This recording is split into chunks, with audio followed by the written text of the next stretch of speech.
הפרויקט הזה זכה בפרס נובל. בנק שהקים מוחמד יונס בבנגלדש מעניק הלוואות קטנות לעניים כדי לחלץ אותם ממעגל העוני. מסתבר שהמודל הזה פועל בהצלחה גם בישראל, בקרב נשים בדואיות. חיים ריבלין כתבנו פגש את הנשים שהפכו ליזמיות מצליחות. בתחילה סרבו הבנים של סמיחה לאפשר לה להתראיין. זה לא מקובל בחברה הבדואית, פסקו. רק אחרי דין ודברים התירו לה עם רעלה להסביר לנו על העסק שפתחה בחצר הבית. זה מרגרינה. זה הגבינה שאת מוכרת. זה כמו מרגרינה. את המחלבה הקטנה פתחה סמיחה בזכות הלוואה שקיבלה מקרן מיוחדת למתן הלוואות למיעוטי יכולת.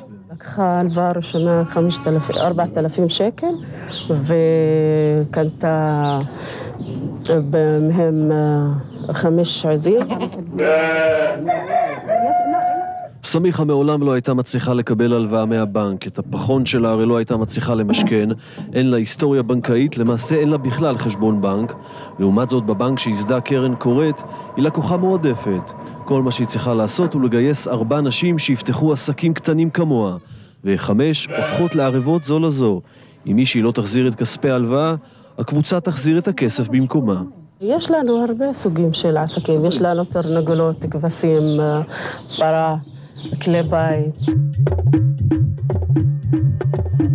זה הוכח שזה עובד עם נשים. העניין הזה של הלחץ חברתי של הערבות הדדית, זה עובד אצל נשים. זה מה יונס גילה ולא רק יונס. קרן קוראת העתיקה את השיטה לישראל, וכבר 3 שנים מאפשרת לנשים בדואיות לפתוח עסקים זעירים ולצאת ממעגל העוני. אולי היא מכוסת פנים, וככה אולי היא פשוטה, ואולי שולטים בה הבנים. אבל אני מצד שני, אולי היא מכסת הפנים שלה, אבל היא עושה מה שהיא רוצה, והיא מרוויחה, ולפעמים מרוויחה יותר מהבנים שלה, שיכול להיות שהם מובטלים ולא עובדים. הוכחה לאיתנות העסק של סמיחה ניתנה לנגד עינינו ממש, כשאחד מנכדיה מסר ליועצת ההלוואות קבלה מהימים האחרונים על ההחזר החודשי. על פי נתוני הקרן, 98% מהלוות עמדו בהחזרים, נתון מדהים גם ביחס לבנקים דומים בעולם. זה 2 באסטות של לקוחות שלנו, שקיבלו הלוואה ראשונה, שנייה וגם זאת שלישית.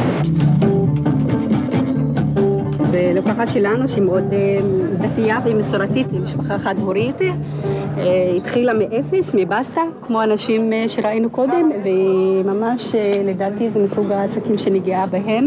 6 מיליון שקלים ניתנו עד היום כהלוואות לכ-500 נשים בדואיות. כמו שהלוואה לרכישת עזים אפשרה הקמת מחלבה, כך הלוואה שניתנה לסיאם לרכישת מכונות תפירה, הפכה אותה למדריכת תפירה לנשים. זה רק סמלי שמשרדי הקרן ממוקמים מעל שירות התעסוקה ברהט. אחוזי האבטלה בקרב הנשים הבדואיות הם מהגבוהים בארץ. כאן מאמינים שהפרויקט יכול לשנות מהיסוד את מפת האבטלה. היום כשאני רואה אישה שפתחה מכולת מתוך הבית, וכשאני מדברת על מכולת מתוך הבית, שזה יכול להיות מדף אחד בתוך הבית שיש עליו כמה דברים, ובשנה השנייה המדף הזה הופך להיות קיר שלם בתוך הבית, ובשנה השלישית זה יוצא כבר והופך להיות חנות במרכז העיר. אין לי ספק בעוד אולי 5 שנים זה יהפוך להיות סופרמרקט מאוד מרכזי. הפיילוט בדרום מוכתר בהצלחה, כעת מתכוונים בקרן קוראת להרחיב את הפרויקט לכל חלקי הארץ. מהדרום תצא הבשורה ואולי תחולל מהפכה. הלוואי, סיפור יפה.